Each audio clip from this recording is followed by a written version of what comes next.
Dis au fait, on voulait aller au restaurant ce week-end avec les cops, ça dit de venir avec nous? Ouais, alors attends, bouge pas, je te dis ça tout de suite, hein. Oh, fais pas genre, t'as rarement des trucs de prévu, hein. Non, ça je sais. Je regarde juste par rapport à ce que j'ai mangé cette semaine en fait. Alors, lundi, j'ai mangé ma salade, j'ai fait ma séance de muscu. Non mais, t'es sérieuse? Mardi, par contre, j'ai un petit peu craqué, j'ai pris mon carré de chocolat. Ah oui, mais puis attends, puis aujourd'hui, j'avais ramené les croissants au boulot. Bon, bah écoute, je vais me peser, je fais ma séance de sport et puis je te redis ça. T'es vraiment pas bien, toi, hein. T'inquiète, ma copse, je l'aurai ce mercredi, je l'aurai.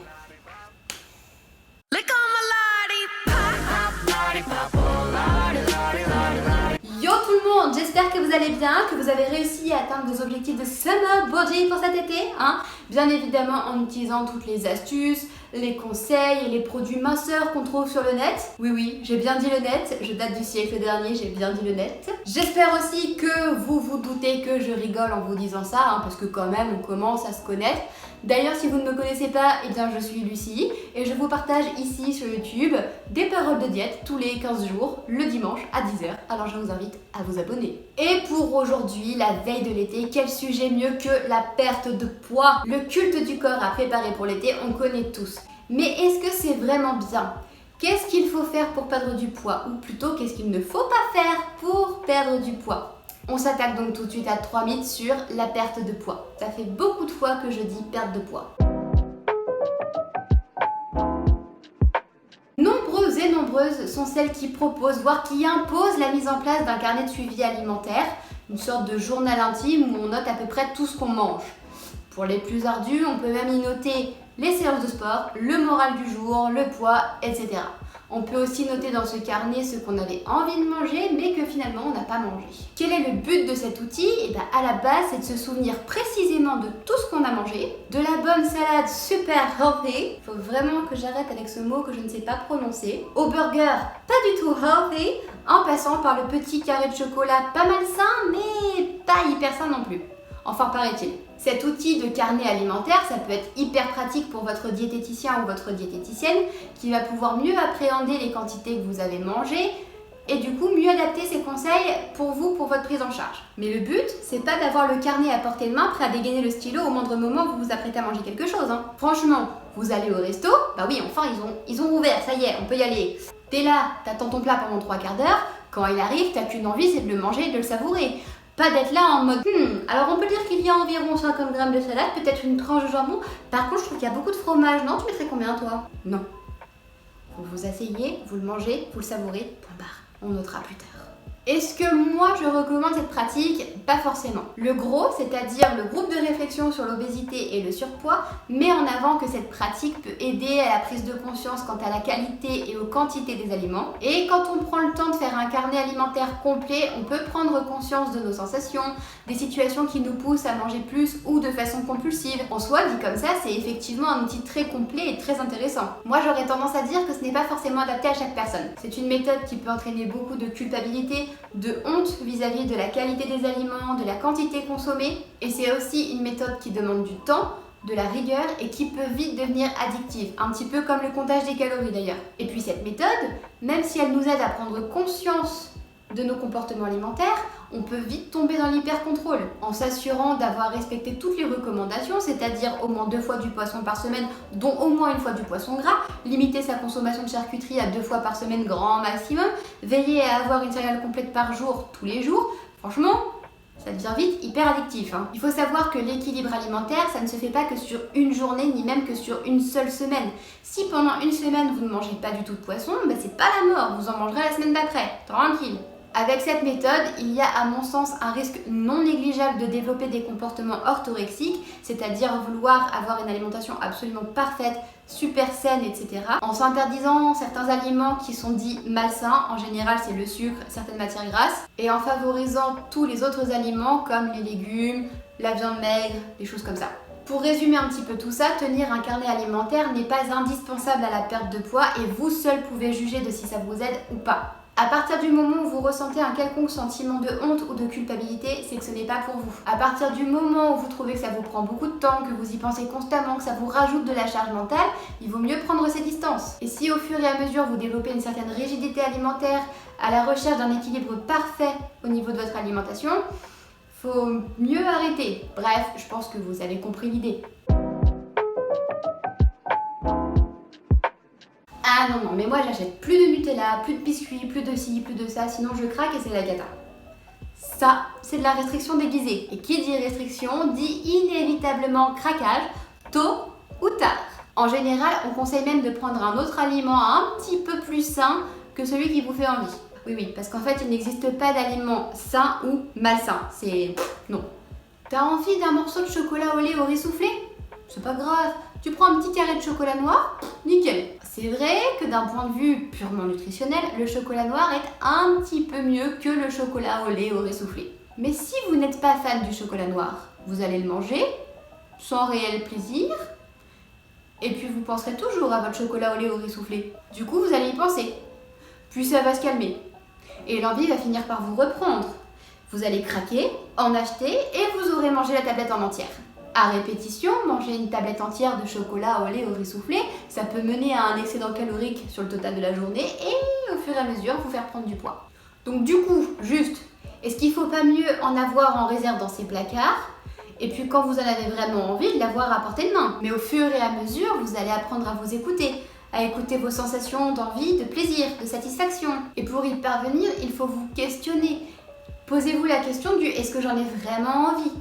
Quand je le mange, qu'est-ce que ça me fait ? Est-ce que je suis bien ? Est-ce que ça me plaît ? Et c'est tout un travail qui se fait en plusieurs fois. On n'y arrive pas du premier coup, c'est normal. Les premières fois, c'est la tablette entière qui va y passer. Puis la deuxième fois, ce sera que la moitié. Et puis après, vous mangerez peut-être 2 ou 3 barres. Et puis après, vous mangerez que votre carré de chocolat. C'est toute une éducation qui se fait progressivement. Puis des fois, après, quand on a l'habitude de manger qu'un carré, des fois la tablette, elle y passe quand même en entière parce qu'on en a besoin. La seule chose hyper importante qu'il faut retenir, c'est que la base d'une alimentation saine, c'est d'une part de répondre à nos besoins nutritionnels, donc apporter ce qu'il nous faut en nutriments, en vitamines, en minéraux, et d'une autre part, répondre à nos besoins émotionnels, de satisfaire nos envies. Ce fameux déficit calorique. 1001 façons d'y parvenir si on en croit Michelin et Micheline qui ont perdu 10 kilos il y a quelques années, qu'ils ont repris depuis, grâce à ces conseils. Tu supprimes les féculents et le pain. Tu manges des produits 0%. Puis entre nous, si t'as pas faim entre les repas, ça marchera pas, c'est que tu manges trop. Oublie pas de manger des calories négatives. Puis moi aussi, je te conseille de compter tes calories, comme ça tu sauras exactement où est-ce que t'en es. Et puis surtout, évidemment, tu fais beaucoup de sport. Rapidement, pour qu'on soit tous au clair sur le sujet, les aliments, quels qu'ils soient, apportent des calories, c'est-à-dire de l'énergie. Ton corps, y compris au repos, il brûle de l'énergie, il en a besoin pour assurer tes fonctions vitales, faire fonctionner ton cerveau, le cœur, etc. Il en a besoin tout le temps. Si tu apportes à ton corps le nombre exact de calories que ce qu'il brûle, ton poids va rester stable. Si par contre tu lui apportes moins de calories que ce que lui brûle, il va être obligé d'aller chercher le manque dans tes réserves et du coup tu vas perdre du poids. Si par contre au contraire tu lui apportes plus de calories que ce que lui il brûle, il va stocker l'énergie en trop et du coup tu vas prendre du poids. Du coup, pour perdre du poids, il n'y a effectivement pas d'autre solution que de créer un déficit calorique, mais qui doit rester léger. Oui d'accord, mais comment faire ? Ou plutôt, qu'est-ce qu'il ne faut pas faire ? La première chose à ne pas faire, c'est de supprimer les féculents. Ils apportent des glucides, c'est-à-dire des sucres, qui eux seront transformés en glucose, un autre sucre qui est le carburant de nos cellules. Si vous voulez que votre voiture elle avance et qu'elle vous conduise d'un point A à un point B, il faut lui en donner du carburant, que ce soit du gasoil, du diesel, du samplon truc, de l'électricité maintenant. Au final, je trouve même que pour nous, c'est plus simple. Donc ces fameux glucides complexes qu'on retrouve dans les féculents et le pain, c'est notre carburant. C'est aussi eux qui permettent de maintenir notre glycémie, c'est-à-dire notre taux de sucre dans le sang suffisamment élevé et constant pour ne pas avoir faim, avoir de crise d'hypoglycémie, etc. Et dans les féculents, il y a aussi ce qu'on appelle des acides aminés, qui sont des précurseurs de la sérotonine et de la mélatonine, bref, des précurseurs de 2 hormones de nos sommeils. Donc du coup, en gros, pour faire simple, les féculents, même le soir, ils sont importants puisqu'ils favorisent le bon endormissement. Ça va vous éviter de tourner en rond dans votre lit le soir et puis d'être réveillé la nuit soit parce que vous avez la dalle, soit parce que vous faites des cauchemars. Deuxième chose à ne pas faire, s'affamer. Avoir faim, c'est quand même pas très confortable et ça crée un stress au niveau de votre corps. Et puis au final, en plus, tu peux avoir la dalle et au final ne pas être en déficit calorique à la fin de ta journée. D'ailleurs, quand on y pense, c'est plutôt logique. Quand on a très faim, dès qu'on a de la nourriture à portée de main, on va se jeter dessus. Et en général, on va aller vers des produits qui sont très riches en matière grasse, en sucre, pour répondre à un besoin accru de manque d'énergie. Et c'est normal. Mais du coup, quand on a très faim, on mange très vite. Ce qui du coup va perturber nos sensations. Et le cerveau ne va pas avoir le temps de te dire « Oh là là, attention, c'est bon, j'ai trop mangé, là, stop !» Résultat des courses, tu as mangé plus que nécessaire parce que tu n'as pas eu le temps de percevoir tes signaux de faim et de satiété. Et en plus, comme tu avais très faim, tu as probablement mangé quelque chose de très riche que tu n'aurais peut-être pas mangé si tu ne t'étais pas affamé. Et au final, tu peux très vite te retrouver en excès calorique sur le total de ta journée. Et du coup, prendre du poids. Troisième chose à ne pas faire, se gaver de produits 0%. Ce n'est pas forcément plus sain parce que les industriels vont être obligés de rajouter un tas d'ingrédients chimiques pour retrouver que ce soit la texture ou le goût des aliments qu'on a enlevés pour les rendre moins caloriques. Et en plus, on se dit souvent, c'est bon, c'est 0%, il n'y a pas de calories, bingo, j'y vais. Et du coup, on mangeait plus que ce qu'on aurait mangé en temps normal, sauf qu'il y a quand même des calories, donc ça peut finalement mener à un excédent calorique, encore une fois. C'est plutôt contre-productif. Concernant le sport, oui, il faut faire du sport. Est-ce qu'il faut passer par contre d'une activité totalement sédentaire? Du coup, il n'y a pas d'activité.